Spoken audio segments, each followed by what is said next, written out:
بسم الله الرحمن الرحيم الحمد لله رب العالمين والصلاة والسلام على سيد الأنبياء والمرسلين أما بعد فأستعيذ بالله من الشيطان الرجيم بسم الله الرحمن الرحيم السلام علیکم ورحمۃ اللہ وبرکاتہ۔ عزیز طلبہ کرام، امید کرتا ہوں احباب خیر سے ہوں گے۔ انشاءاللہ آج ہم مشکات المصابیح کے درس نمبر 118 میں باب الخاتم فصل ثانی سے حدیث نمبر 4401 سے لے کر 4406 تک پڑھنے کی سعادت حاصل کریں گے۔ آج کے درس میں ان احادیث مقدسہ کا ترجمہ ہوگا اور ساتھ ساتھ ان احادیث مقدسہ کی توضیح و تشریح کرنے کی سعادت حاصل کریں گے۔ تو آئیے طلبہ کرام بلا تاخیر بڑھتے ہیں اپنے آج کے درس کی طرف۔ بسم اللہ الرحمن الرحیم۔ حضرت ابو ہریرہ رضی اللہ تعالی عنہ راوی ہیں، وعن ابی ہریرہ ان رسول اللہ صلی اللہ علیہ وسلم قال من احب ان يهلك حبيبه حلقة من نار فليحلقه حلقة من ذهب ومن احب ان يطبق حبيبه توكا من نار فليطبقه توكا من ذهب ومن احب ان يصبر حبيبه سوارا من نار فليصبره سوارا من ذهب وَلَكِنْ عَلَيْكُمْ بِالْفِدَّةِ فَالْعَبُوا بِهَا رواہ ابو داود۔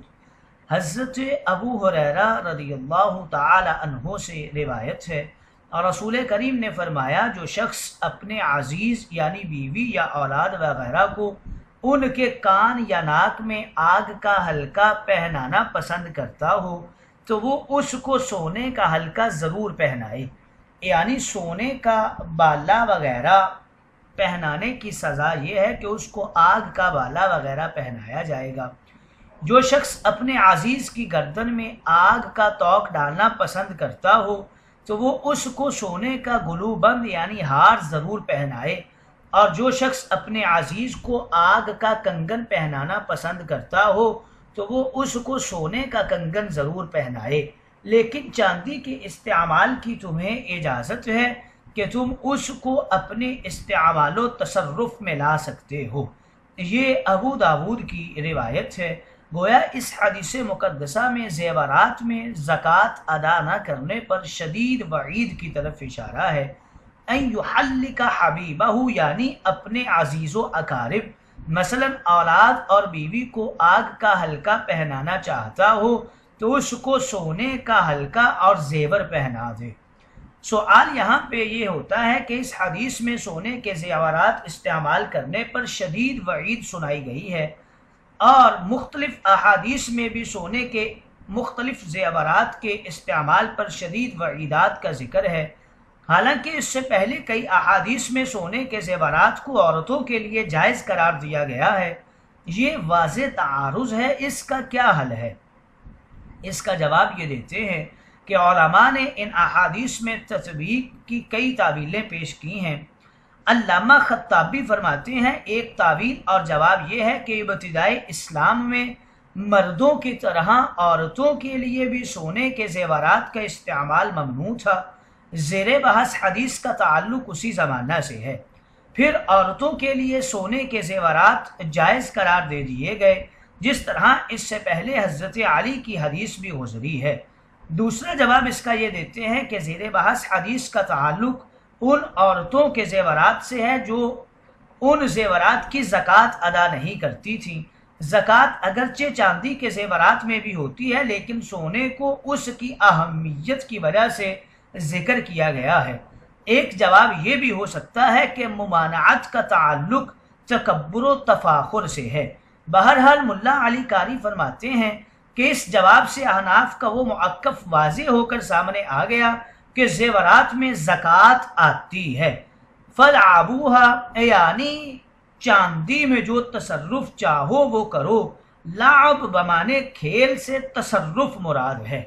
اگلی حدیث مقدسہ کی طرف بڑھتے ہیں۔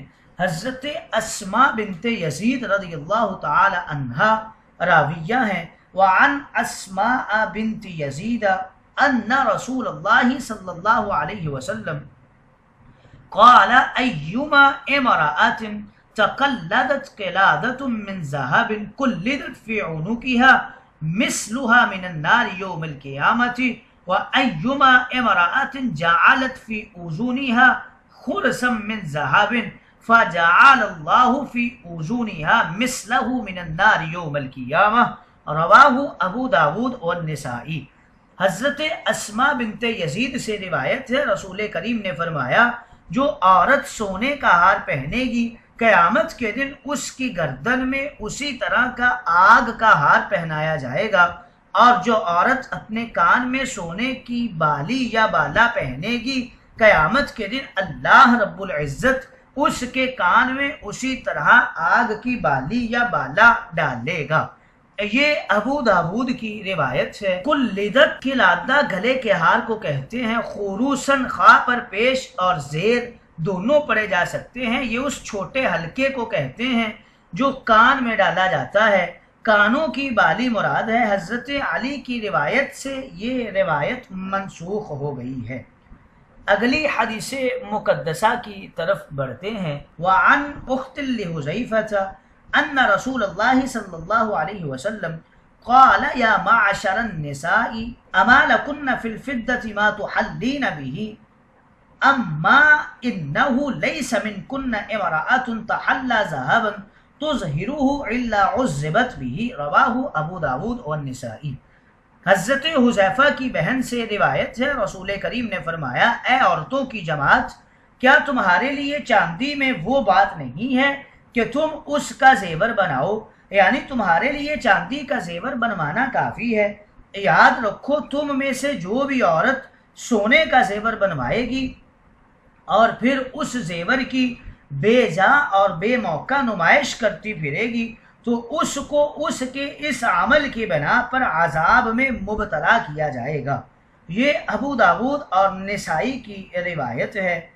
اما لکن کیا تمہارے لیے یہ کافی نہیں ہے کہ تم چاندی کے زیور بنوا کر پہنو؟ تو ظہرو یعنی اپنے زیورات کی بے جا و بے محل نمائش کرتی ہے، تفاخر و تکبر کر کے دوسری مسکین عورتوں پر اپنی بڑائی ظاہر کرتی ہے۔ اس علت کی وجہ سے سونے کے زیورات کی ممانعت کی بات خوب سمجھ میں آتی ہے اور احادیث میں تعارض نہیں رہتا۔ ممانعت کا تعلق تبختر اور تفاخر اور تکبر سے ہے۔ اگلی فصل اس باب کی فصل ثالث کی طرف بڑھتے ہیں۔ حدیث مقدسہ حضرت عقبہ بن عامر رضی اللہ تعالی عنہ راوی ہیں، ان عقبہ بن عامر ان رسول اللہ صلی اللہ علیہ وسلم کان یمنع اہل الحلیۃ والحریر وَيَقُولُ إِن كُنتُمْ تُحِبُّونَ حِلْيَةَ الْجَنَّةِ وَحَرِيرَهَا فَلَا تَلْبَسُوهَا فِي الدُّنْيَا رواہ النسائی۔ حضرت عقبہ ابن عامر سے روایت ہے کہ رسول کریم زیور والوں اور ریشم والوں کو منع فرماتے تھے، یعنی ان چیزوں کے پہننے کی ممانعت بیان کرتے تھے اور فرماتے تھے کہ اگر تم جنت کے زیور اور جنت کے ریشم کی خواہش رکھتے ہو کہ جنت میں تمہیں یہ چیزیں ملیں تو دنیا میں ان چیزوں کو نہ پہنو۔ یہ نسائی شریف کی روایت ہے۔ یمنعو یعنی مردوں کے لیے ریشم حرام ہے۔ اس حدیث کا تعلق مردوں سے ہے، خطاب مردوں کو ہے، عورتوں کو نہیں ہے۔ اہل الحلیۃ والحریر اس سے مراد وہ لوگ ہیں جو سونے کے زیورات اور ریشم کا لباس استعمال کرتے تھے۔ اگلی حدیث مقدسہ کی طرف بڑھتے ہیں۔ حضرت ابن عباس رضی اللہ تعالی عنہ راوی ہے، وعن ابن عباس ان رسول اللہ صلی اللہ علیہ وسلم اتخذ خاتما فلبسه قال شغلني هذا عنكم منذ اليوم إليه نظرة وإليكم نظرة ثم ألقاه رواہ النسائی۔ حضرت ابن عباس سے روایت ہے، رسول کریم نے ایک انگوٹھی بنوائی اور اس کو پہنا، پھر آپ نے حاضرین کو مخاطب کر کے فرمایا کہ آج کے دن اس انگوٹھی نے مجھ کو تمہاری طرف سے مشغول رکھا، یعنی میں تمہاری طرف متوجہ نہیں رہ سکا، کیونکہ کبھی تو اس انگوٹھی کی طرف دیکھتا ہوں اور کبھی تمہاری طرف دیکھتا ہوں۔ اور یہ کہہ کر آپ نے اس انگوٹھی کو اتار پھینکا۔ یہ نسائی شریف کی روایت ہے۔ اس کی توضیح میں شارحین کرام کچھ یوں لکھتے ہیں: شاغالانی، معلوم ہوا کہ دنیا کی زیب و زینت سے ہر آدمی متاثر ہو سکتا ہے، اس لیے ہر مسلمان کے لیے ترک زینت اور بناؤ سنگار سے احتراز انتہائی ضروری ہے، ورنہ دنیا کے سمندر میں غرق ہو جائیں گے۔ القاہا، ایسا معلوم ہوتا ہے کہ یہ انگوٹھی سونے کی تھی۔ حضور علیہ السلام نے شاید حرمت سے پہلے بوقت اباحت پہن رکھی تھی، پھر پھینک دی۔ گویا اس حدیث مقدسہ میں حضور علیہ السلام کی سونے کی انگوٹھی کی طرف اشارہ ہے۔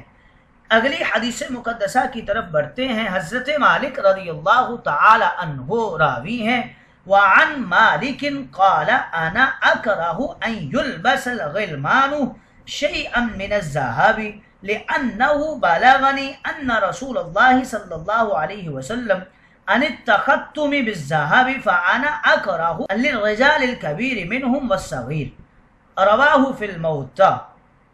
حضرت امام مالک سے روایت ہے کہ انہوں نے فرمایا، میں اس کو برا سمجھتا ہوں کہ لڑکوں کو کوئی سونے کی چیز پہنائی جائے، کیونکہ مجھ تک روایت پہنچی ہے کہ رسول کریم نے سونے کی انگوٹھی بھی استعمال کرنے سے منع فرمایا، اور جب انگوٹھی جیسی چیز بھی ممنوع ہے تو اور چیزیں بطریق اولیٰ ممنوع ہوں گی، لہٰذا میں مردوں کے لیے سونا پہننا برا سمجھتا ہوں، خواہ وہ بڑے ہوں یا بچے ہوں۔ یہ موطا امام مالک کی روایت ہے۔ والصغیر کے حوالے سے ذکر کر رہے ہیں، یعنی جو لباس اور زیور مردوں کے لیے ممنوع ہے وہ بچوں کو پہنانا بھی منع ہے۔ مثلا ریشمی لباس چھوٹے لڑکوں کو پہنانا منع ہے، اسی طرح سونے کی انگوٹھی یہ بھی چھوٹے لڑکوں کو پہنانا منع ہے، اسی طرح چاندی کے تعویذات یا دیگر زیورات چھوٹے لڑکوں کو پہنانا منع ہے، اگر بڑوں نے پہنا دیا تو بڑے گناہ گار ہوں گے۔ زیر بحث روایت میں امام مالک کے اس فتویٰ کا مطلب اور مقصد بھی یہی ہے۔ گویا اس حدیث مقدسہ میں اس بات کی طرف اشارہ ہے کہ ناجائز لباس یا زیور یہ جس طرح بڑوں کے لیے پہننے کی ممانعت ہے، بے عینی ہی چھوٹے بچوں کے لیے بھی یہ پہنانا منع ہے۔ اگر چھوٹے بچوں کو پہنا دیا تو ماں اور باپ اور بڑے وہ گناہ گار ہوں گے۔